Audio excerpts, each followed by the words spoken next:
in like just because there's like an opportunity, maybe something just happened in the industry and like you really just want to get on it, and you know like it's really hot topic, it's like hot trending hashtag and all that, and you're like willing to spend a little bit more because it's so hot, so many people are talking about it, that you're gonna like, you know, we might not know the reward is great, but because everybody is thinking about this right now, we're just gonna go for it. So maybe like the whole, example would be like a earthquake backpack or something that, you know, an earthquake kit as like right after an earthquake. It's like, you know, the news was really sensationalizing. Oh, you know, the big one's coming in California. It's coming. So you know everybody's kind of freaking out because it's been sensationalized, and you're like, you know, we're willing to spend a little bit more money during this time because there's like a small opportunity before Kim Kardashian's butt gonna like move that story like everybody's so you know, there's those kinds of things that you have to consider, and really, again, I know this sounds weird that I'm focused on this, but like try to as much as possible get someone to agree to your client, your boss, like, do we agree that this is a good opportunity? We should spend a little bit more, and just getting in agreement. So it's like, you know, there's no misunderstanding, and there's no like, you know, oh, you didn't explain that to me, like I didn't understand it that way, you know, I didn't hear you that way at the end. It's like, okay, we agreed to this. We accept all the variables at hand, and we agreed this is the best thing that we wanted to do at the time.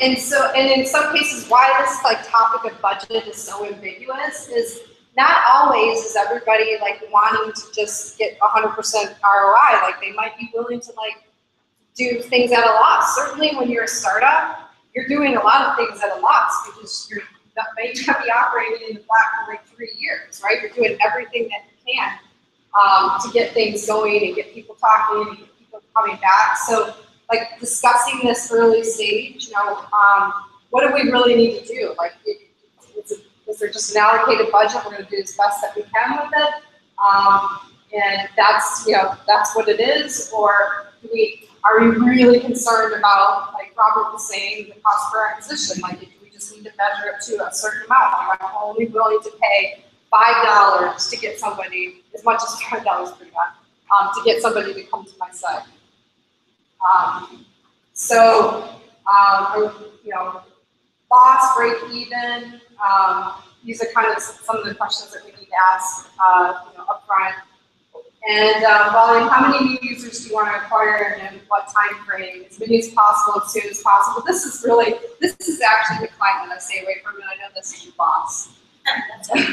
or the one that says, I want 10,000 followers on Twitter. It's like, they need to be quantified. Like, I know that you might want that now because it's a vanity thing. You know, and you want to like have more than your customer, but at some point you're going to come back to me and go, why didn't I have more sales because I got 10,000 customers? And I'm going to say, because you told me that was your goal, and we didn't do anything to qualify them and make sure that they were good leads that we're going to convert. It's the wrong goal, right? And if I can't get them off that, then I'm probably moving on. It's, you know, not going to say, well, this is a terrible thing to focus on. So kind of just, you know, is the budget. We can spend aggressively or conservatively. So aggressive kind of looks something like this. If you're looking to acquire as many new customers as possible in an effort to simply gain traction and grow brand awareness, then you may need to be comfortable with a higher cost per acquisition in the exchange. So this is like early stages. And maybe it's like a question of how long do we consider ourselves in an awareness mode? First year, you know, year and a half, depending on what you're doing, you know, like reminding that's where we're at. People don't know about this. People don't know, like, you know, people know about Uber, right? That's another thing. It's like we got to get them to even know that we exist and we're like an alternative, right? And then conservative is if you're looking to maintain the best profit margin possible, you may need to be comfortable with simply acquiring less new customers. It's kind of hard to like do that these days because it's like there's just so much noise and competition. It's really hard to go conservative, especially in the beginning. Like there might be times, maybe it's even seasonal, where you're not spending as much on your marketing because you just know that by during that time you can be a little bit more conservative, but in the beginning it's pretty difficult. Another tactic or just kind of like thoughts and planning the budget is sort of like, you know, again, working with what you have, backing into it from like two different aspects. Like, what's the smallest amount that I could even actually do anything with? You know, what does that look like? What are some of the strategies you would employ in that and the tactics, the details underneath that? And then what's that dream budget? And then for like, if your task to come up with it, and as a consultant we are, I always, even if I say what it is, I never spend it. I'm like, okay, I got here to agree that I've got that. I'm going to go conservative and do some testing until I really start to get close to being it. Because there's always something that comes up too. So, so kind of backing into the numbers, so I'm going to give you kind of another way to sort of back into this marketing budget numbers. So there's either kind of two ways to do it. So it's objective based. It's like a time frame is involved, or it's based on a certain action, or not to exceed a budget of. So here's sort of a example. So let's say we've got this company that their product, their unit cost is $100. It's been determined by the client, the CMO, you know, whoever's involved, CEO, that the goal ROI is 100%, and the goal new users is 1,000. The average conversion rate is 2%, and expected cost per click. So we've done, you know, we've done some things to drive traffic before. We're spending about $1. So we have this information. So if we wanted 1,000 new customers and we had a 2% conversion rate, how much traffic do we have to drive? Site.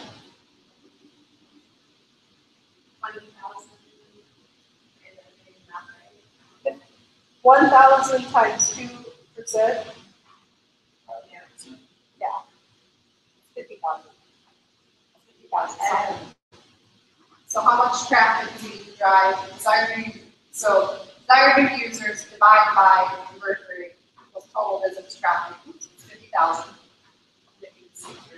But we're here now. So we need 50,000 visits for 1,000 users. So 50,000 visits at $1 a click would be spending $50,000, right? So 100 or 1,000 new users at 100 times $100 price of product equals $100,000 in revenue. 100,000 in revenue divided by the 50 spend divided by or minus 1 is 100% ROI. Now here's again where this whole agreement understanding thing needs to come in play. So if we just did it straight on the revenue, then yeah, it looks like we could do that. If we had a $50,000 budget, then we would make the goals that were presented to us: 100% ROI, 1,000 new customers buying our $100 product, right? But if we didn't sort of understand what everybody meant by, you know, what the true costs were of not only the campaign, but just like cost of goods to make the goods, like what did we need to consider in here? Then they figure out a new equation and make it would not be 100%. If it was not, like if we agreed that we're just going to do it based on revenue, we made our goal. But if we had to factor in what the campaign costs, or if we had to like do it based on the cost of the goods, and we didn't make our goal, right? So kind of understanding there's no like right or wrong, like some companies factor in costs of what the marketing is, and some factor based on just the cost of the goods. When you refer to costs, are you mentioning that administrative costs and salaries? That's usually, yeah, so this is understanding agreement. It could be, usually salaries are not what's included in there. It's more like, what was the extra expense to run the campaign? But then the other clarity is like, are we basing it on revenue, or are we basing it on cost, or like profit over the cost of the actual product? So what if that product cost like $50 to make? We wanted it, were we basing it just to like cover our costs kind of thing? But usually usually salaries are not included in this equation. It's like the extra stuff. The media buy, right? Yeah, I was going to say the extra stuff, the stuff that was associated with the campaign. So distribution talk about that. In this example, we hit our goal ROI, goal new users with 50,000 marketing budget. Don't have to, and then of course, like, you know, knowing this information, you went back to like, hey, this is what you told us you wanted 1,000 new users and you want 100% ROI. Well, based on what we've done in the past, that's gonna, you know, in order to get that, we know that we have to drive 50,000 people. Get that 1,000, and that's gonna cost us about 50,000. Are you okay? That's one way to do that. Is that really kind of, we love numbers. All right. So another thing that we can look at is how do we come up with a marketing budget for a year? Not something, unless you are the CMO, you might not be tasked with this. But this is the most popular way that it's figured out. So if you've ever gotten in a situation where someone was really not taking the lead, you could like, hey, suggest that maybe we should do it based on reliable revenue. And let me explain what that is. So it's basically like concentrating on the lows and not the average. So it's like basically saying like, what's our revenue, you know, calculating it for 3 years, like what's our revenue monthly. And instead of like taking all that, dividing it by 12 and getting the average revenue, you look at the lowest month and say that's our reliable, times that by 12 and that's your reliable income. It's good to look back 3 months. And you know, in general, like, I don't know if I said this, we were kind of looking at analytical data, like averages lie. Like averages are not, like averages should never be your only thing that you're looking at when you're looking on your head to give numbers. But shouldn't be the only thing that you're looking at ever when you're trying to make an analytical decision, because you can have something like you can have a really low or a really high. Like you guys pointed that out in SARS data, and so then the average is like, you know, very skewed, and now you're managing something that's totally unrealistic because for the most part you're, you know, running really low in income and only have like 2 months that are really high, and it's not, you know, it's not fair or safe really. What about garbage in, garbage out? How they do their accounting practices? Are you kidding? Right. They're creative accounting. Right. I get it. Yeah, okay. So, you know, this is just something to know, like, you know, and you, like, I've asked this question before too, like, because we get in this conversation of budget, like, you know, what do you have to spend, or what do you charge? That's usually, what do you charge? Well, you know, what are we trying to achieve here? I need to understand, like, how much tactics and strategy and teamwork, you know, and hard costs and all this stuff, but what are we trying to achieve? And then sometimes the conversation comes, well, what if people spend on marketing, or what do people usually budget for? And I'll ask them, you know, what's your reliable revenue, and talk to them about figuring that out if they've never heard that.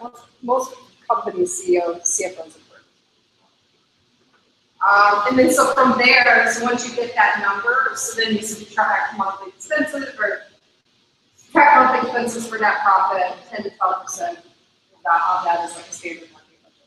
There is like a spreadsheet, that just a very generic spreadsheet in this lesson folder that starts to map out figuring this out. I'm going to do that, probably create it yourself too, but I look at like the last 3 to 5 years profit and loss. If you haven't been business that long, then you look at what you have. But Robert, your expressions are great.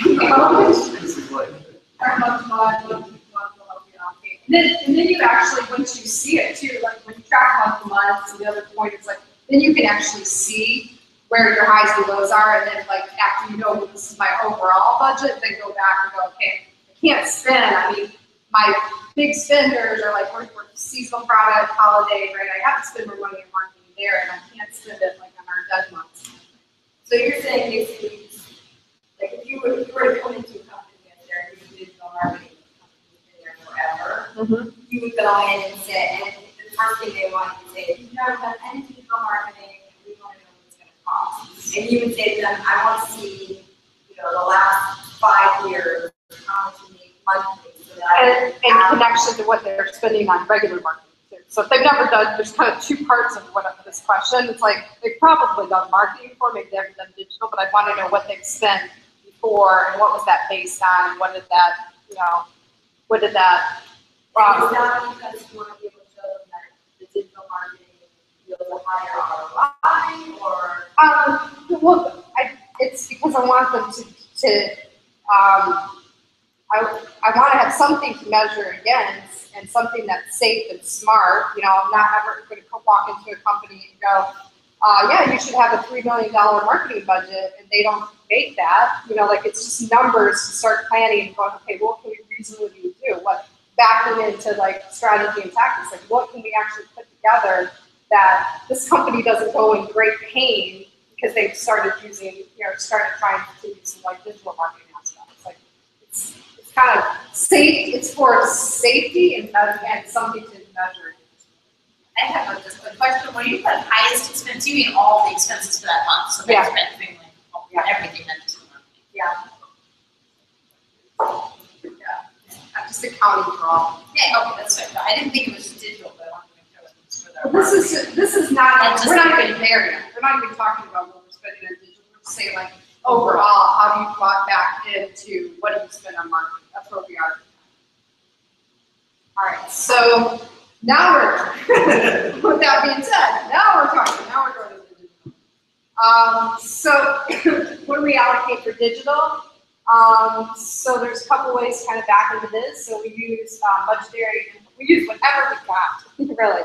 We've never run any ads, digital ads, social, whatever. Then we can look at different benchmarks, like just about like every, the self-serving type platforms where you can go, and when I say self-serving, like right now we can get on Facebook, hit the advertising button, and like start to create a campaign or to create an ad. And as you fill in the fields, like it starts to tell you like what the expected reach is. LinkedIn, Twitter, like they give you this information. AdWords will do that as well. So you can sort of have some benchmarks of what we're expecting to spend based on like the key phrases that you're going to put in it, because some key phrases, there's massive amounts of competition, so they're going to cost you more, and some don't have as much. So you can start to have some of those numbers to back in to. When you go to look, the challenging part about digital spends, especially like social and things, and AdWords, is you can't like find like a document that's going, okay, this is what it's going to cost you, or the average, or whatever, because the model is such that you set the daily, you set what you're going to spend. So the answer is always, well, you set the budget. You're going to tell me I'm going to spend $25 a day. So it's like there's no like.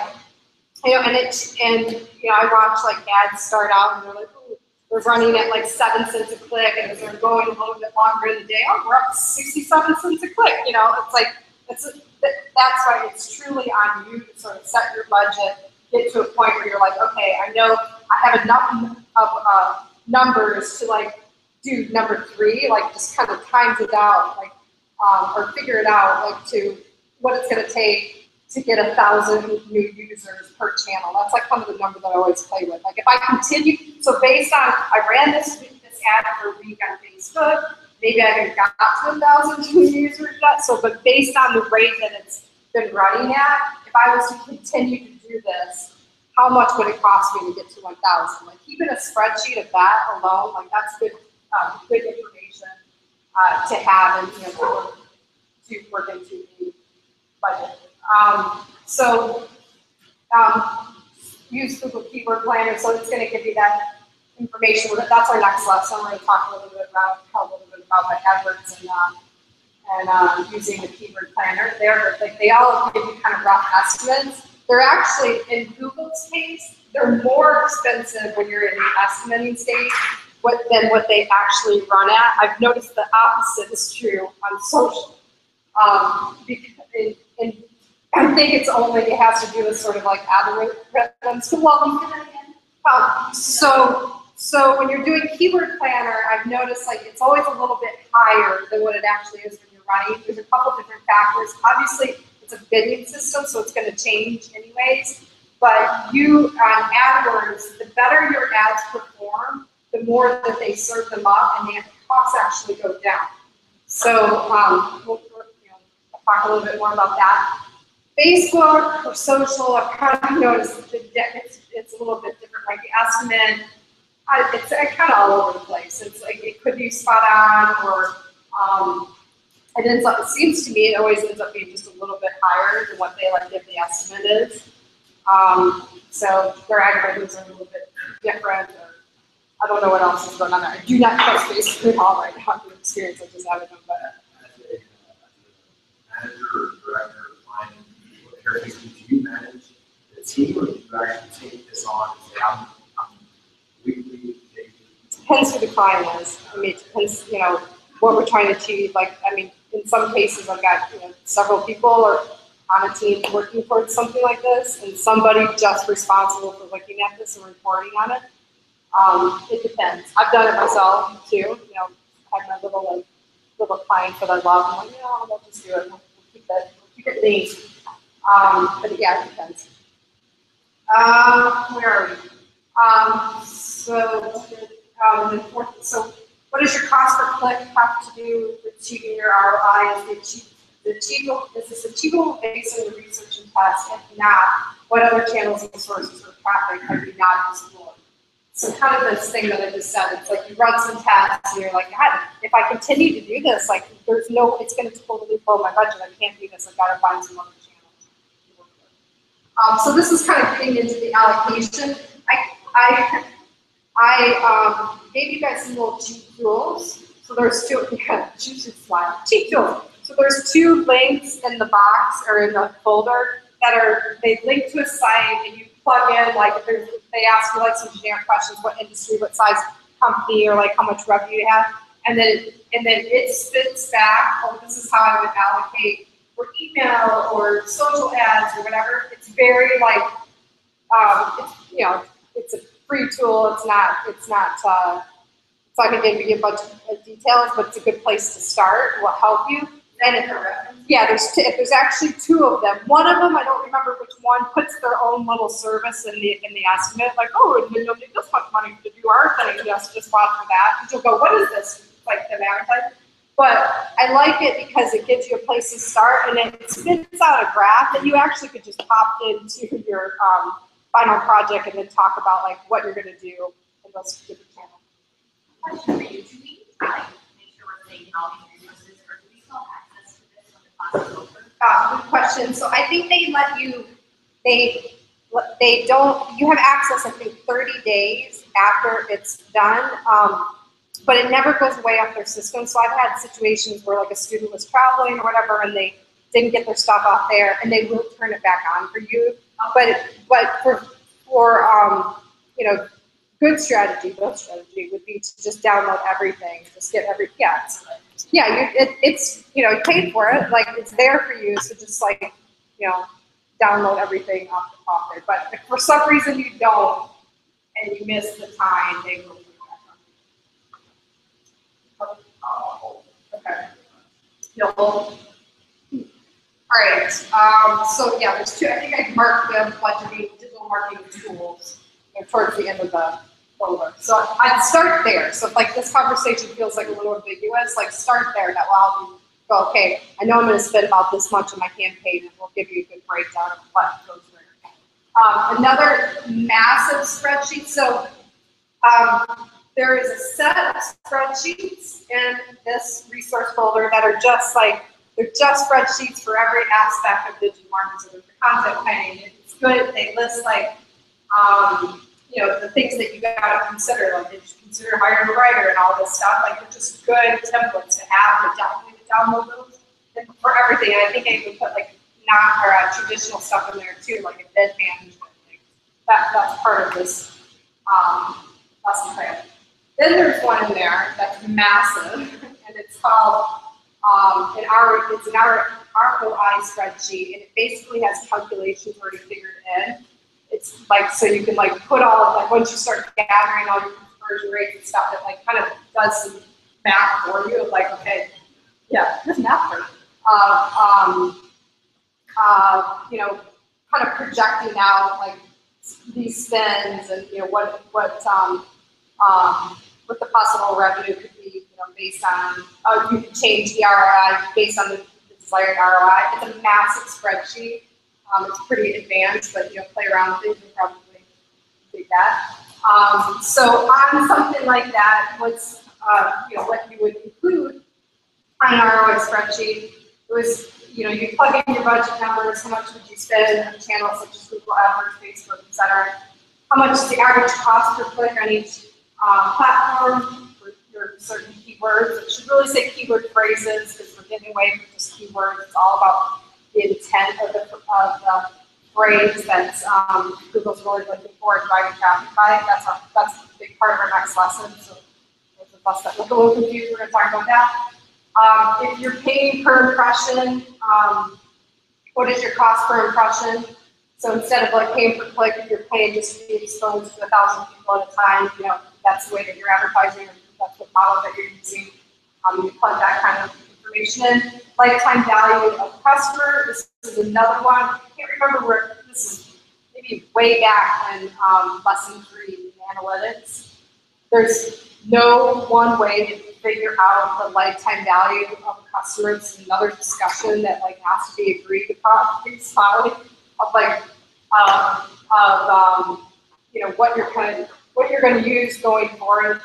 It could be very simple, like what you're factoring that on, but I think it's in lesson 3 that it gave you kind of some different planning on how to figure that out. Are you smiling? Because I think that calculation is still has to justify where they want the money anyway. So they'll say, well, this is really good because they refer a lot of people, therefore their lifetime value is higher. There's a lot of things you can do, right? Well, no, 100%. That's, it's not, in this place where we don't have concrete do X, Y, and Z to get A, B, and C, A, B, and D. Yes. So just because there's math involved, people think it's science. Right. But it's really just science. Yes. Yes. Yeah. But I like the part of the process around language. I call that blue marketing. What do you call it? Blue marketing. Blue marketing. Trickle down economics, and they call it trickle down. Yeah, I kind of tend to stay away from this particular thing because it is kind of I call it more of a can of worms because it's like a moving target. Yeah. It's a nice what?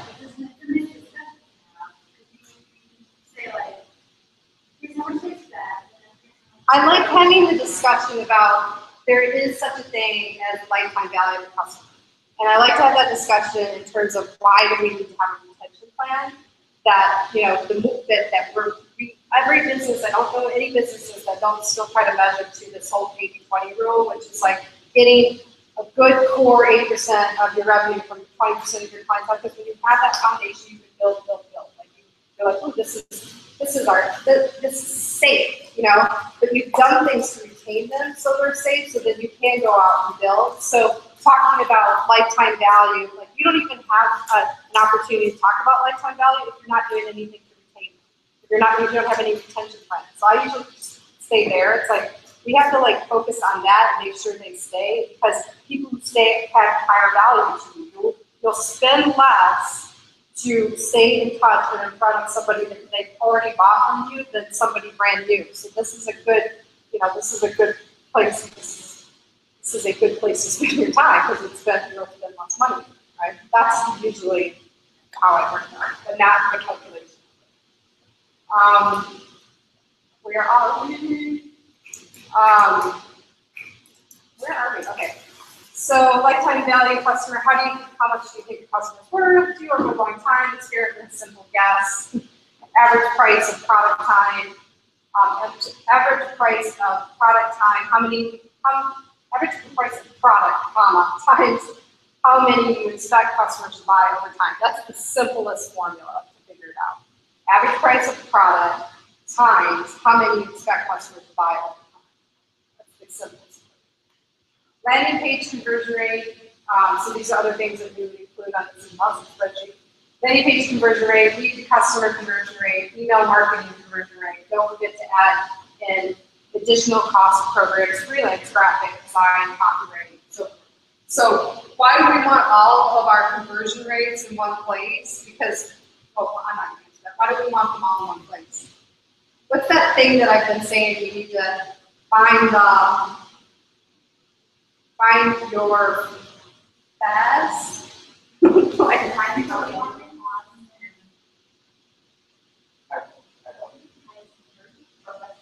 you got it, save the class. So highest volume, lowest cost, and Highest volume of the most qualified customers or leads, really called, at the lowest rate that it could, that you're acquiring for the lowest rate, so you're spending the least amount to get them, and are converting it at the best. You're converting at the best rate. That's what we're looking to achieve, right? So obviously we need to be able to maintain and manage it. Yeah, wish that were a quiz, right?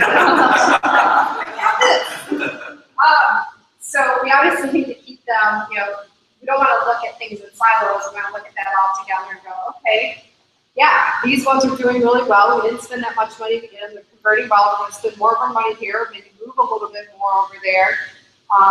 And then our plans going forward, 80% is spent on what we know. So, maintaining and managing the budget, we allocate 85 to 90% of the budget to known top performing channels, set a high return, low cost. In other words, what is performing the best?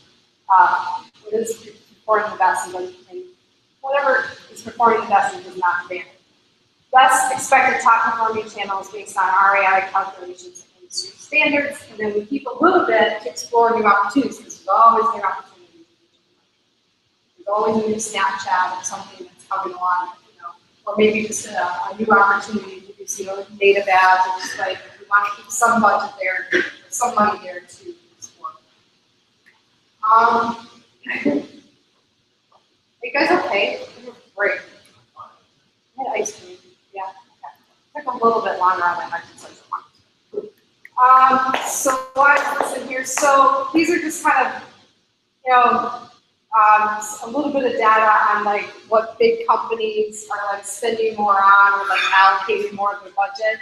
And what's best to know here, what's the overview on this, is that social media and content and all of these things are not optional, but it's not just oh, we're going to turn them on, we're going to do them. It's how do they fit into what else we're doing? How do we bring them into the cycle that closes the loop to get people to buy, take that call to action, and then, are we using social to get them there, or are we also using them as a retention plan too, to kind of keep educating them and reminding them of what our product is and what we're doing? But overall, it's the, I almost said alternative, but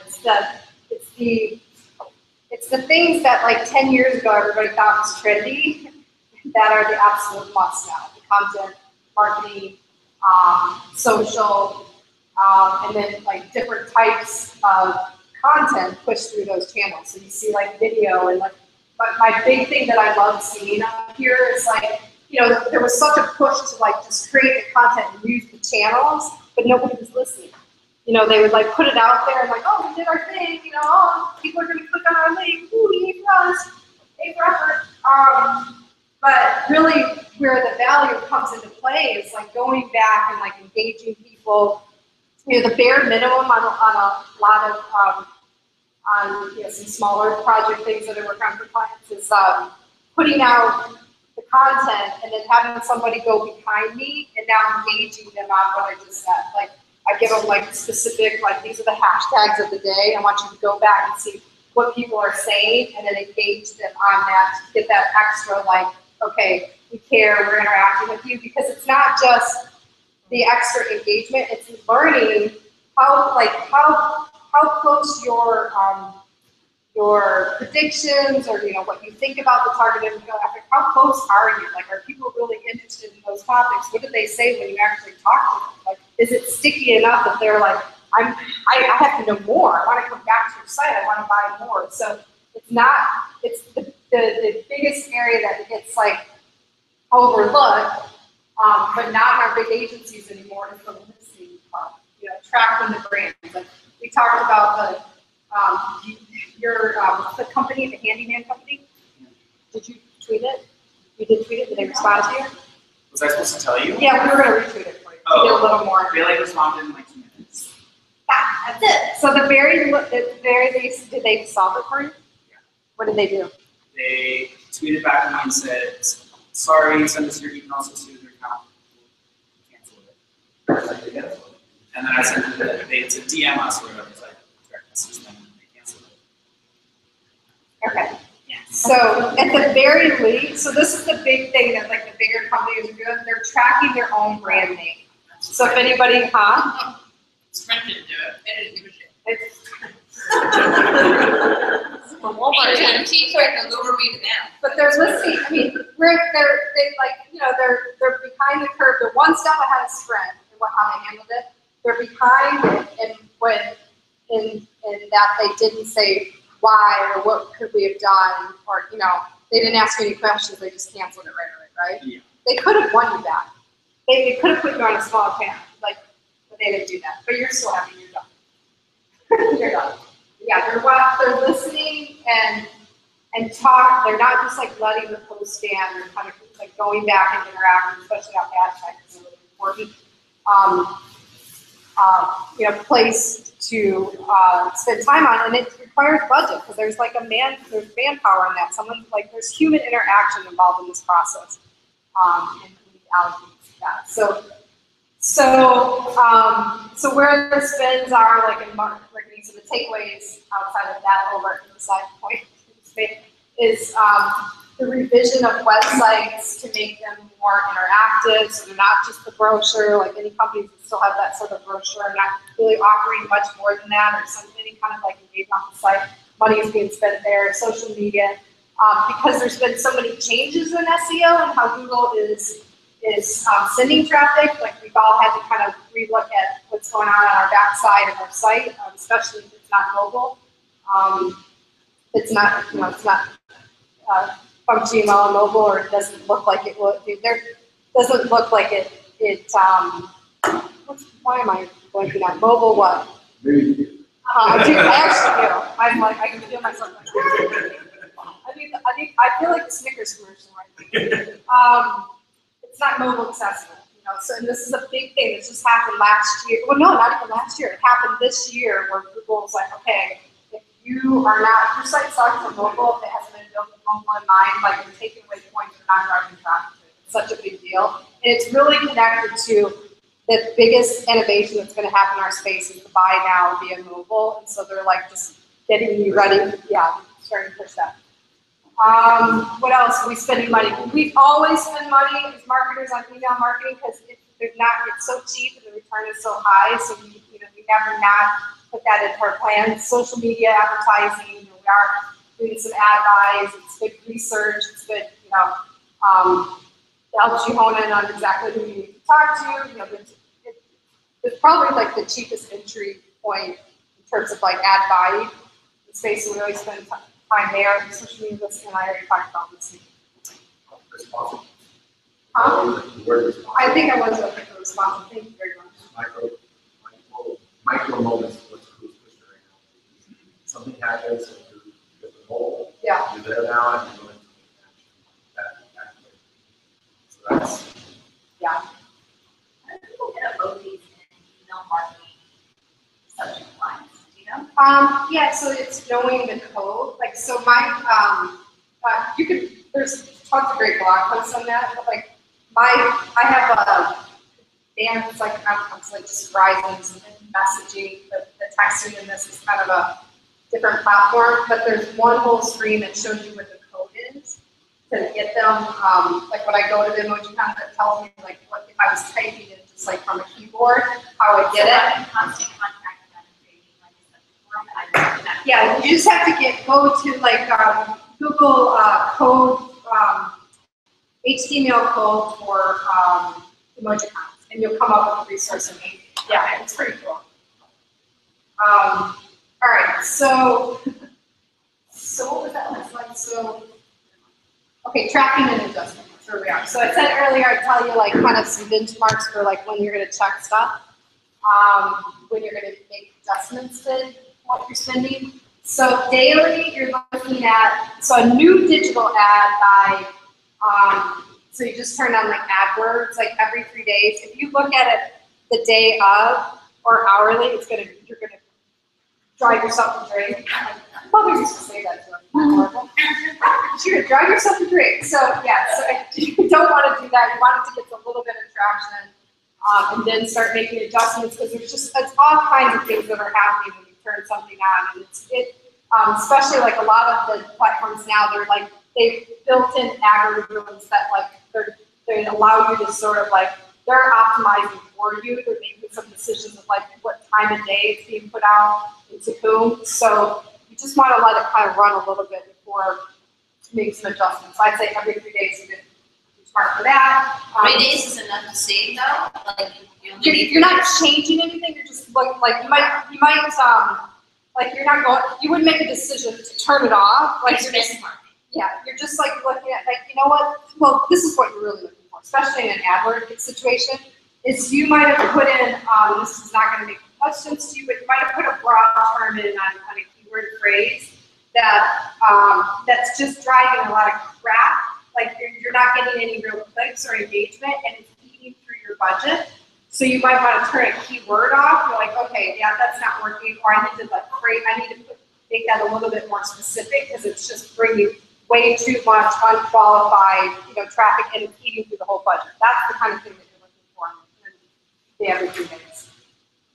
So daily, we definitely need to be looking at social for customer service. If we don't have a rating of 6 or you have hired a company or using a tool that's monitoring that for you and sending you alerts, like somebody just tweeted your brand.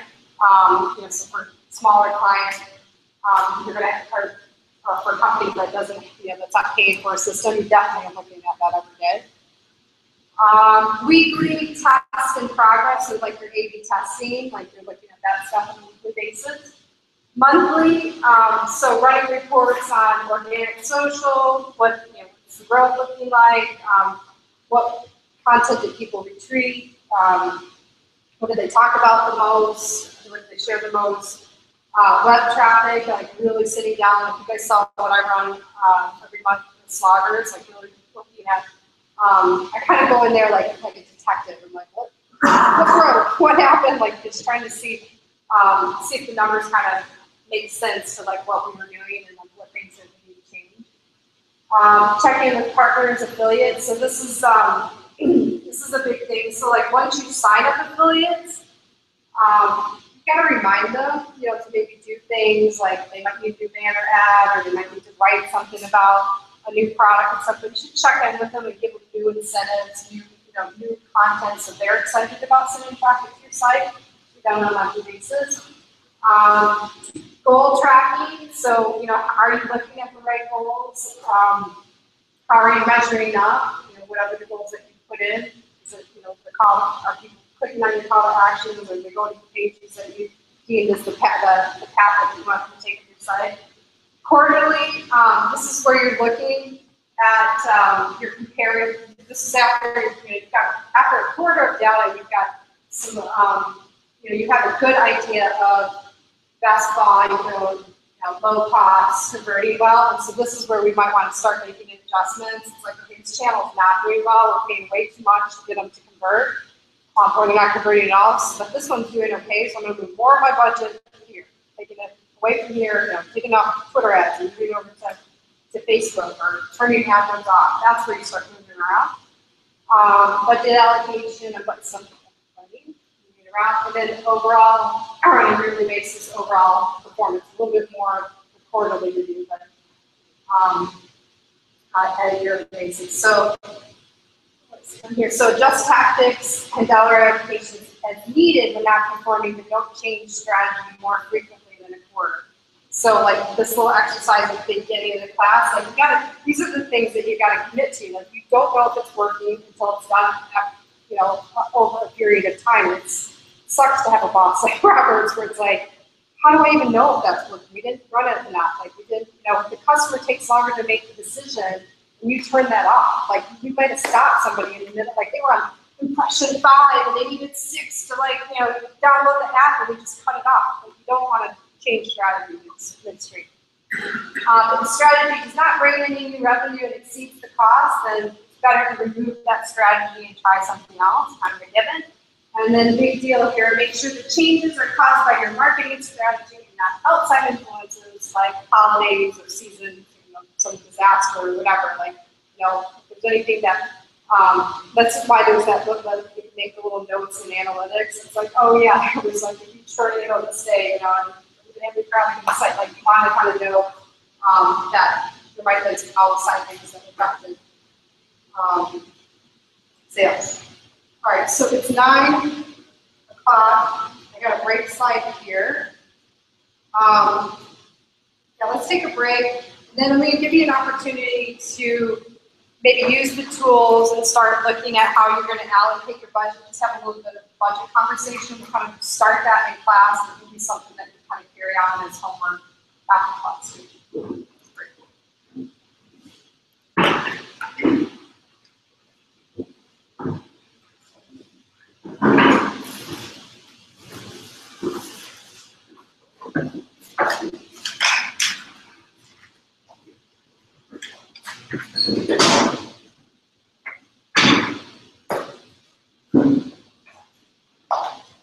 Yeah, so it's not like determining industry is hard for a startup. It's more to talk. Yeah. Budget. Yeah. So, are you going that way? Okay, so take a left and right corner of the coffee shop. And actually,